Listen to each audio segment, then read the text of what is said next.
Welcome to Physical Science Honors for 8th grade with Mrs. Emry. My email is emrym@pinellascountyschools.org. This is a high school science class.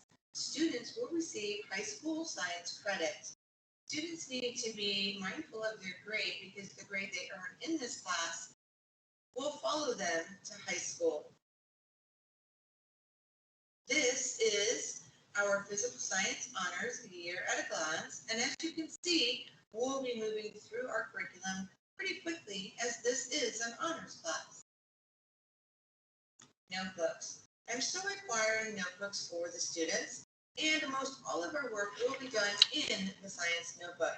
The science notebook is crucial for some students to develop organizational skills and to deepen their understanding of the material they're being taught. Grades. I typically enter grades as a whole unit, so you won't see grades for a couple weeks, and then we'll have more grades entered in a chunk. So I grade notebooks, input and output. I grade projects, tests, and quizzes. Students will have homework when they do not finish a class assignment. Individual student remediations will also be considered homework and projects that enhance the student learning. Thank you. Have a nice evening.